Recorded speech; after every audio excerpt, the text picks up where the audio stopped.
राजनीतिक दल के साथ साथ जो प्रत्याशी है उसका व्यक्तित्व मेन होता है। इस चुनाव में जो स्थानीय निकाय का चुनाव है, इसमें व्यक्ति की खुद की पर्सनालिटी, उसका व्यक्तित्व कैसा है, मेरे हिसाब से कम 20% तो वो मेन रखता है।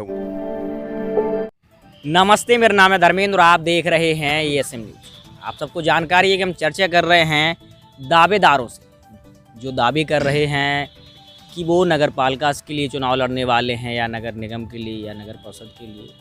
तो उसी कड़ी में हमारे साथ मौजूद हैं डॉक्टर मनोज कुशवाहा, जो कि पूर्व जिला पंचायत अध्यक्ष झांसी रहे हैं और ये स्वतंत्र रूप से अभी कार्य कर रहे हैं। किसी विशेष पार्टी से इन्होंने अभी दावा नहीं किया है, तैयारियों में लग गए हैं। तो क्या लगता है मनोज जी, एक तो क्या होता है कि पार्टियों, जो सत्ता में जो पार्टियां होती हैं या सामान्य पार्टियां होती हैं, उनका दबदबा अलग होता है। तो आप अपने आप को कहाँ खड़ा देखते हैं, क्योंकि आप तो किसी पार्टी, अभी कोई कंफर्मेशन ही नहीं है आपका। धन्यवाद। आपने पूछा है कि राजनीतिक पार्टियों का दबदबा रहता है, ये स्वाभाविक है, लेकिन जो स्थानीय निकाय के चुनाव होते हैं, ये प्रत्याशी के व्यक्तिगत छवि पर, उसकी वर्किंग को देखते हुए यहाँ दल को उतना ज़्यादा महत्व नहीं दिया जाता है जितना उसकी व्यक्तिगत छवि को दिया जाता है। अभी तक का बरुआ सागर का जो इतिहास उठा के रहा है, पिछले चुनाव में भी भारतीय जनता पार्टी के द्वारा जो प्रत्याशी चुने हुए थे और वो यहाँ विजय प्राप्त नहीं कर सके थे और वो तीसरे स्थान पर रहे थे। इसके पहले भी मैंने देखा है कि भारतीय जनता पार्टी 4 बार कुशवाहा को 2 बार अधिकृत चिन्ह पर और 2 बार समर्थन के रूप में, तो तब भी भारतीय जनता पार्टी सफलता नहीं पा पाई। तो मेरा ये है कि अभी मैं स्वतंत्र रूप से तैयारी कर रहा हूँ और उत्तर प्रदेश सरकार की जो जनकल्याणकारी योजनाएं हैं उनका मैं प्रयास करता हूं कि लोगों में जागरूकता लाऊं और उनको ज़्यादा से ज़्यादा लाभ दिलाऊं। जी, मैंने अभी आपने जो विजिटिंग कार्ड दिया उसमें देखा कि आपकी शिक्षा PhD है। जी, आपने केमिस्ट्री से PhD, तो कोशिश हम ये करेंगे कि आपसे चर्चा करते समय हम केंद्र में शिक्षा को रखें। जी बिल्कुल। तो खास तौर से अगर हम चर्चा करें बरुआ सागर नगर की, शिक्षा व्यवस्थाएं आपने देखी होंगी, चाहे वो सरकारी संस्थाएं हों चाहे प्राइवेट, क्या कमियां लगती हैं आपको? धन्यवाद। वास्तव में यदि कहीं किसी समाज का या क्षेत्र का विकास है तो उसमें शिक्षा बिल्कुल मुख्य रूप से आती है। और जैसा भी आपने ये कहा है कि आप चूँकि शिक्षा से जुड़े हुए हैं, उससे हम पूछेंगे। मैं या मेरी संस्था जो एक करीब 6 माह से, पिछले 6 माह से जो मैंने यहाँ महसूस किया है जी, यहाँ पे उच्च शिक्षण क्षमताओं की बहुत ज़्यादा आवश्यकता है। और जैसा कि उत्तर प्रदेश सरकार प्रत्येक के वित्तीय वर्ष में उच्च शिक्षा के लिए संसाधन वो उपलब्ध कराती है। और अभी झांसी जिले में मुझे तो उस समय मैंने जब जानकारी हुई तो मुझे बड़ा शोचनीय हुआ कि बरुआ सागर के लोग, जिनको यहाँ राजनीति की जिम्मेदारी है, और वो लोग शिक्षा के प्रति कितने उदासीन हैं। झांसी जिले में बबीना और बिजौली, कटेरा में नए गवर्नमेंट डिग्री कॉलेज बन रहे हैं और बरुआ सागर की 50,000 की आबादी पर यहाँ कोई उच्च शिक्षण संस्थान उच्च कोटि का नहीं है। और इसकी मैंने मांग की थी, लेकिन अभी ये है, अभी प्रयास करूँगा कि यहाँ एक अच्छा उच्च शिक्षण संस्थान हो। और प्रयास तो यहाँ तक भी है, देखिए प्रयास से ही सफलता मिलती है जब आप माइंड मेकअप करेंगे। अभी मैंने ये सोचा है कि चूँकि ये यहाँ औद्यानिक प्रयोग है, प्रशिक्षण केंद्र है, और अगर मांग की गई यहाँ के लोगों ने सामूहिक रूप से, तो यहाँ बुंदेलखंड विश्वविद्यालय अपनी एग्रीकल्चर ब्रांच भी खोल सकता है। प्लस पॉइंट है ये तो, क्योंकि हाँ, बरुआ सागर के लिए इसके लिए बस आवश्यकता है यदि दृढ़ इच्छा शक्ति की। आज कोई भी ग्राम पंचायत या नगर पालिका 3 एकड़ जमीन प्रपोज कर दे बुंदेलखंड यूनिवर्सिटी को, तो मुझे उम्मीद है कि बुंदेलखंड यूनिवर्सिटी यहाँ एग्रीकल्चर से संबंधित अपना एक कोई ना कोई इंस्टीट्यूट खोल सकती है। अब आ जाइए आप प्राथमिक शिक्षा का स्तर जी। अभी मेरे पास 4 दिन पहले एक प्रकरण आया, क्योंकि अभी मैंने एग्जैक्ट बिल्कुल एक्यूरेट तो नहीं किया कि कितने हैं, लेकिन मुझे पता है कि करीब 10 से 12 प्राथमिक विद्यालय बरुआ सागर नगर क्षेत्र में है स्थित। नगर पालिका अध्यक्ष का जो पद होता है वो बड़ा प्रमुख पद होता है। और मैंने आज से 6 माह पहले माननीय नगर पालिका अध्यक्ष प्रतिनिधि को एक प्रार्थना पत्र लिख के दिया था कि आप खंड शिक्षा अधिकारी से ये मांगे कि हमारे नगर क्षेत्र में कितने प्राथमिक उच्च प्राथमिक विद्यालय हैं और वहाँ कितना स्टाफ कार्यरत है, और आप सिर्फ सुबह 10 से 12 2 घंटे के लिए प्रतिदिन 2 विद्यालय का सिर्फ निरीक्षण शुरू कर दें, उसी दिन से विद्यालयों में पठन पाठन की व्यवस्था सुधर जाएगी। आज नगर के विद्यालयों की इतनी बुरी दयनीय स्थिति है कि मैं खुद गया अभी परसों में मातवाना प्राथमिक विद्यालय का प्रधान अध्यापक जी चेयर पे कुर्सी डाले हुए धूप में पैर सेंक रहे थे। क्यों गया मैं? क्योंकि उन्होंने एक बेटी मनोहर कुशवाहा की दुरटिया खिरक की, उसकी नाक थोड़ी वो मंद बुद्धि की है, उसको वहाँ पढ़ाने से मना कर दिया था। मेरे पास वो खबर आई, मुझे अर्जेंट निवाड़ी कोर्ट जाना था, मैं कोर्ट बाद में गया। मैं पहले उस विद्यालय का निरीक्षण करने गया कि यहाँ प्रधानाध्यापक महोदय हैं कौन, तो वो साहब महोदय जी विद्यालय में धूप सेंक रहे थे। तो ये नगर की प्राथमिक विद्यालय है, तो भविष्य क्या होगा जब बिना पढ़े लिखे लोग रहेंगे। तो यहाँ सबसे ज़्यादा अगर है तो शिक्षा व्यवस्था का सुधार करना। एक और यहाँ का नगर का गौरव पंडित रामसाई शर्मा इंटर कॉलेज, जहाँ से मैं खुद पास आउट हूँ, मेरा छोटा भाई है, और तो और हमारे डॉक्टर प्रमोद अग्रवाल जी।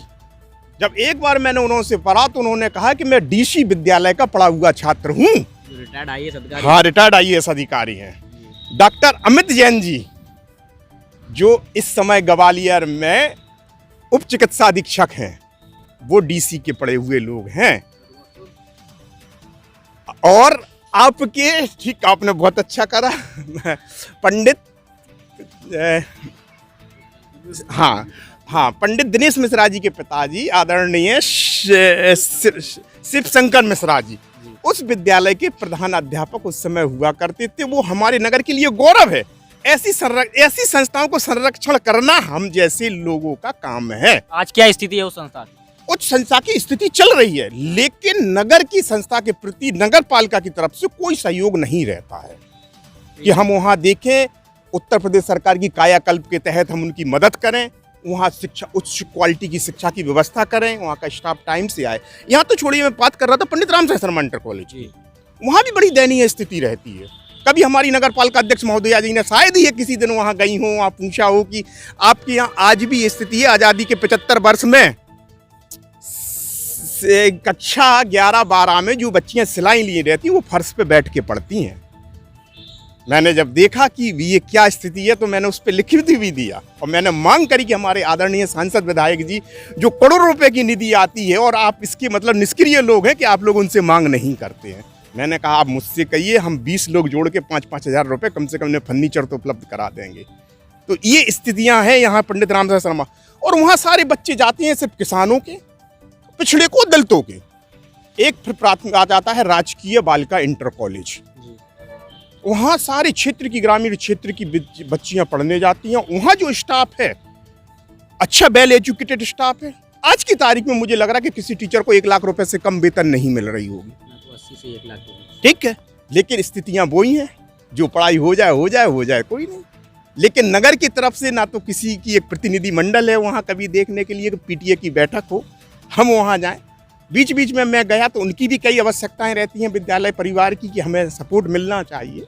मैं प्रयास करता हूं कि उन्हें जितना भी करूं। ये सारी स्थितियां हैं। तो इतनी सक्रियता से आप राजनीति फिर कैसे कर पाएंगे? सक्रियता से ये दृढ़ जी बताएं। जिस जो आप सकारात्मक जो सोच बता रहे हैं जी। और जहाँ तक मुझे जानकारी है, ये बातें कहने के लिए हो तो अच्छी बात है। आप इनको ग्राउंड पे काम करें तो जाहिर सी बात है कल के दिन आप घर पे बैठा दिए जाएंगे। ऐसा नहीं लगता आपको? कैसे घर पे बैठा दिए जाएंगे? मतलब आपका भी मैं प्रश्न का समझे नहीं है ना। क्योंकि जो भी ईमानदारी से काम करता है, जैसे आपने बताया संस्थाओं के बारे में कि हम अगर होंगे तो ऐसे रन करेंगे, जो गलतियां हैं इतना ईमानदारी से काम करेंगे तो आपको पता है कि भारत में नेताओं को ईमानदारी पसंद नहीं है। देखिए, ये नहीं करिए, हमें कभी भी अपना मनोबल कमजोर नहीं करना चाहिए। आप इस बात को मानते नहीं मानते? संघर्ष किया जाता है जी। अगर ईमानदारी से संघर्ष किया जाए तो सफलता मिलेगी। उसका उदाहरण मैं खुद बैठा हुआ। मैंने अच्छी से अच्छी लड़ाइयाँ शांति से संघर्ष के साथ जीती हैं। जिला पंचायत अध्यक्ष रहे, इसके बाद फिर और किन पदों पे रहे? नहीं, एक्चुअल में मैंने फिर इसके बाद कोई चुनाव लड़ा नहीं। अच्छा। हाँ, 2005 के बाद व्यक्तिगत मैंने खुद चुनाव नहीं लड़ा। और जिला पंचायत अध्यक्ष चूँकि मुझे शासन ने नामित किया था, उस समय मैंने जिले में काफ़ी अच्छा काम भी किया है। और जो वर्किंग है, इसके अलावा मैं यही नहीं कह रहा हूँ कि काम करने के लिए पद की ही आवश्यकता है, जी बिना पद के भी मैं काम करता हूँ। क्योंकि उत्तर प्रदेश सरकार की जितनी भी योजनाएं हैं, अगर आपको उनकी जानकारी है तो एक इस नगर के आम नागरिक का भी दायित्व बनता है इस नगर के विकास के प्रति। अगर वो भी चाहे तो वो भी वहाँ एक नहीं, मैं ये नहीं कह रहा हूँ जनप्रतिनिधि ही दोषी है इसके लिए अभिभावक का भी जिम्मेदारी है। अगर वो शिक्षित ना हो तो फिर कैसे होगा? नहीं, ऐसा तो नहीं है कि लगभग सभी शिक्षित नहीं है। कुछ अभिभावक जागरूक हैं, जो लोग जागरूक हैं उन्हें मदद करना चाहिए, इस चीज़ों में आगे आना चाहिए। स्नातक कॉलेज है कोई सरकारी यहाँ, जैसे इंटर तक तो आपने बताया। इंटर तक है, यहाँ मात्र एक ही प्राइवेट हाँ महाविद्यालय है, और उसका भी एक मैटर मेरे सामने आया हुआ था, क्योंकि वहाँ एक बिटिया के साथ वहाँ के प्रचार महोदय द्वारा थोड़ा सा कुछ किया गया था, तो उसमें भी मैंने बराबर लिखा पढ़ी करी हुई थी।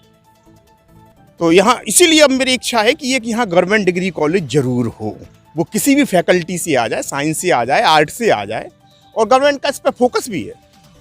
तो उसका ये चर्चा थी शिक्षा पे, जो कमियां थी आपने वो भी बताई, वो भी बताया कि इनको सुधारा कैसे जा सकता है, आपने अपनी बात रखी। और क्या कमी लगती है बरुआ सागर में जो आपके हिसाब से इम्प्रूव होनी चाहिए या जो अभी देखिए किया सबसे ज़्यादा कमी होती है यहाँ रोजगार के संसाधन उपलब्ध कराना। आप कैसे कराएंगे?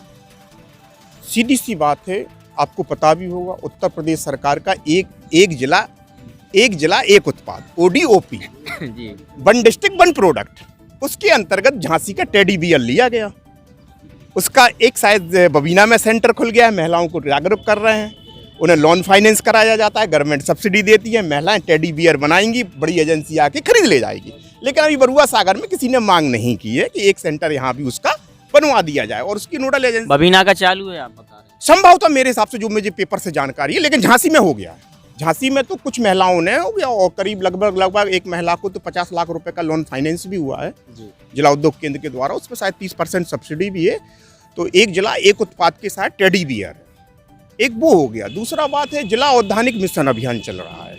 जिला औद्यानिक मिशन अभियान के अंतर्गत मसाला आधारित खेती के लिए छोटे छोटे कुटीर उद्योग के रूप में, चूंकि हल्दी अदरक का यहाँ बहुत बड़ा प्लान वो है, तो मेरा भी इसमें एक बार था कि अगर उद्यान विभाग अगर आप छोटा सा हल्दी प्लांट लगाना चाहते हैं तो लगभग उसमें भी उनकी 30 से 40% तक सब्सिडी है, और उनके यहाँ से ट्रेनिंग प्रोवाइड कराई जाती है, और उस प्रोडक्ट को कहाँ जा सकता है वो भी है जागरूकता की कमी। इसके अलावा छोटे छोटे कुटीर उद्योग है, अगरबत्ती मोमबत्ती हैं, इसके लिए सेमिनार होते हैं, उनमें अटेंड करना पड़ता है, और मैंने भी अटेंड किए हैं। तो ऐसे कई माइंड मेकअप है।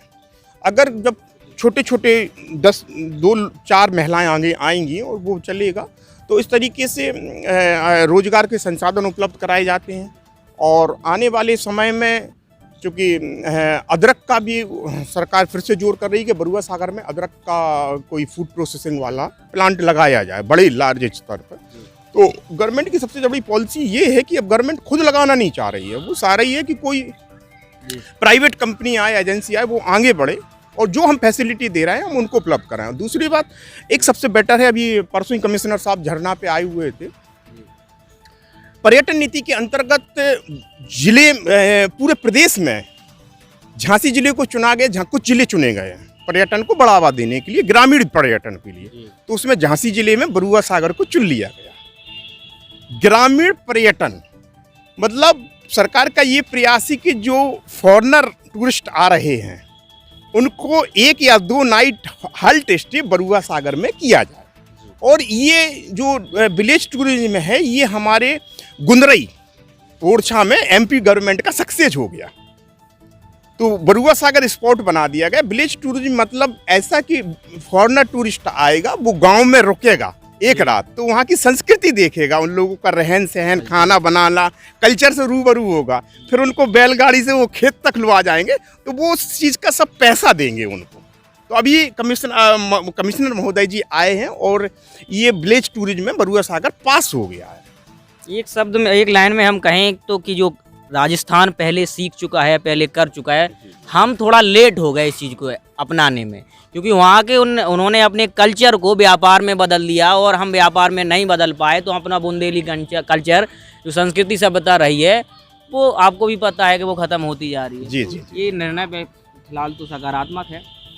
अब ये चर्चा चल रही थी विकास की, शिक्षा की। अब हम ये जानना चाहते हैं, आपने अभी किसी पार्टी का नाम हमें नहीं बताया कि आप किससे मांग रहे हैं, लेकिन सपोज दैट कि अगर सारी पार्टियां आपके लिए मान जाती हैं कि भाई हम भी आपको टिकट देंगे, क्योंकि जाहिर सी बात है कि आप डॉक्टरेट किए हुए हैं, इतने शिक्षित हैं, और सभी पार्टियां कहती हैं कि मनोज जी आपको मेरी पार्टी से लड़ना है, आपको मेरी पार्टी से लड़ना है, तो कैसे आप निर्णय लेंगे, किसको स्वीकार करेंगे? देखिए, वैसे मैं समय समय पर विभिन्न राजनीतिक दलों में रहा हूँ जी। और मैंने सबका साथ दिया, ईमानदारी से साथ दिया। सबका साथ सबका विकास। सबका साथ सबका विकास, और वही मेरा सिद्धांत भी रहता है। लेकिन किन्हीं कारणों बस जब हमें डाउन करने की कोशिश की गई है, तो फिर हमें अपने आप को स्टैंड करना पड़ा, तो स्वतंत्र रूप से। तो आज हम इस स्थिति में हैं कि लोगों को आशा और उम्मीद की किरण हमसे जाग रही है। तो फिर हम यही तो जानना चाहते हैं कि नहीं, जैसे सबने ऑफर दे दिया तो कैसे चुनेंगे आप? देखिए, अगर कोई राजनीतिक दल हमको बुलाता है ससम्मान, हम उनका स्वागत करते हैं जी।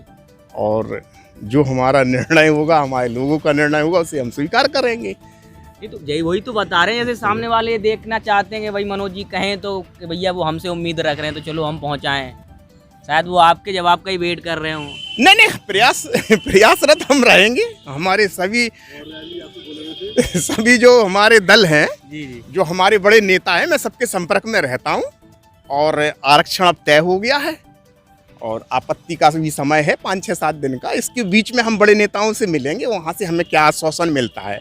अगर हमें ऊर्जा पॉजिटिव मिलती है तो हम उनके साथ रहेंगे। ये तो गुप्त जानकारी हो गई। हाँ, अभी चूंकि हम ये ओपन नहीं कर सकते हैं, किसी ना किसी दल का तो साथ लेंगे जी। हाँ। ऐसा नहीं कि जैसे अब आपने कहा कि भाई हम उम्मीद जैसी खुश मन में, जैसे आप तो नहीं बता रहे हैं कि हमें फलानी पार्टी से मिल जाए बेहतर होगा, तो सपोज दैट वहाँ से और उस पार्टी की आप कैमरे में ऑन कैमरे या चर्चाएं कर रहे हैं, ऑफ कैमरा आप चर्चाएं कर रहे हैं, अच्छी अच्छी बातें कर रहे हैं उस पार्टी की, पता चला वहाँ से आपको टिकट नहीं मिला, फिर चर्चाएं आपसे की जा रही हैं, तो आप उस पार्टी की जो कमियां थी आप वो गिनाने लगे हैं। देखिए, मैं आपको बात बताऊं, वैसे तो मैं कभी किसी राजनीतिक दल की कमी नहीं गिनाता हूं। कोई भी राजनीतिक दल होता है, कैसे होगा जब कमी नहीं गिनाएं, कैसे सुधार होगा? देखिए, मेरा जो अनुभव है जी, राजनीतिक दल के साथ साथ जो प्रत्याशी है उसका व्यक्तित्व मैन होता है। इस चुनाव में जो स्थानीय निकाय का चुनाव है, इसमें व्यक्ति की खुद की पर्सनालिटी, उसका व्यक्तित्व कैसा है, मेरे हिसाब से कम 20% तो वो मैन रखता है उम्मीद। फिर वो किस समाज से है,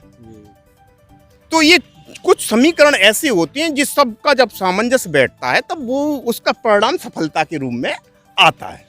तो ये तो तय माना जाए कुशवाहा समाज बरुआ सागर में ज्यादा हैं और आप तो पढ़े लिखे भी हैं व्यक्तित्व के हिसाब से। हाँ, तो कुशवाहा समाज में प्रत्याशी भी कम नहीं है। अभी हमें बहुत जागरूक करने की जरूरत है हमारे यहाँ। कितने जानकारी के अनुसार? मैं इस पे ध्यान नहीं देगा, मैं अपनी चीज पे फोकस करता हूँ, मैं दूसरे पे ध्यान नहीं देता। फिर भी नगर में चर्चाएं कम से कम 10-15 तो कुशवाहा नहीं, कम से कम 4-5 की तो चर्चाएं हैं कि 4-5 कुशवाहा समाज के प्रत्याशी रहेंगे। अब ये कुशवाहा समाज को तय करना है कि इसमें अच्छा कौन है, अब नया नेतृत्व हमको किसको सौंपना है। ये इस चुनाव से ये भी डिसाइड होगा कि अब समाज किसको नेतृत्व देना चाह रही है, तो इसलिए भी ये मुख्य अहम होगा। और हमारे यहाँ क्या होता है कुशवाहा समाज में, चूंकि हमारे जो लोग हैं वो अधिकांशतः कृषक वर्ग से हैं या जो सर्विस करने वाले हैं, तो वो रहते, तो हमारे यहाँ आंखों में डराया जाता है तो इसलिए वो घुल के किसी का कहते नहीं है, लेकिन वो मन से तो कहते हैं कि नहीं, वोट तो हम मनोज भाई साहब ही को देंगे।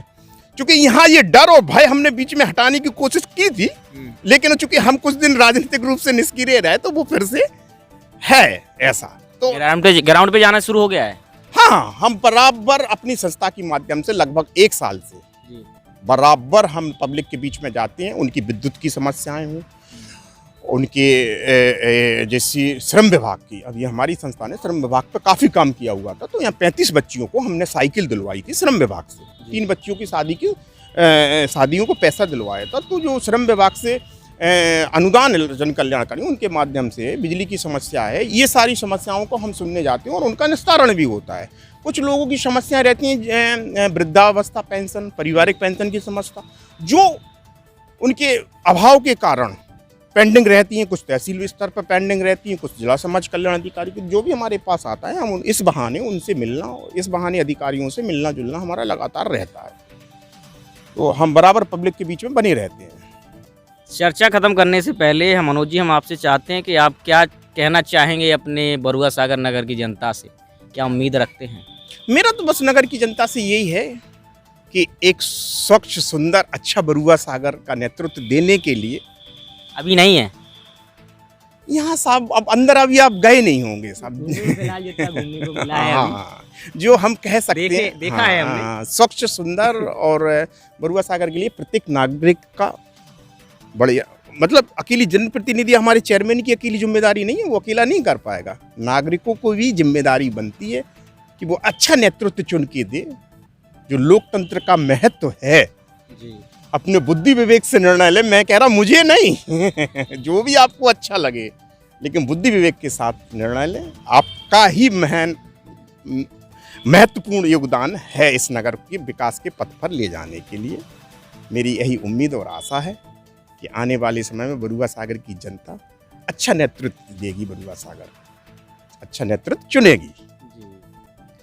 आप सुन रहे थे डॉक्टर मनोज कुशवाहा को। इन्होंने बरुआ सागर की कमियां बताई, वो कमियां कैसे दूर होंगी वो भी बताया, और राजनीति के बारे में बताया कि राजनीतिक दलों के प्रति इनकी अभी क्या विचार है, अभी इनका खुद का क्लियर नहीं हुआ है। इन्होंने तो कहा जो भी मुझे पहले देगा मैं वो पद स्वीकार कर लूँगा, उस पार्टी का वो टिकट हम स्वीकार कर लेंगे। और ऐसी तमाम चर्चाएँ देखने के लिए आप चैनल को सब्सक्राइब कर लें। मेरा नाम है धर्मेंद्र और कैमरे के पीछे हैं गौरव और ऋषभ। धन्यवाद।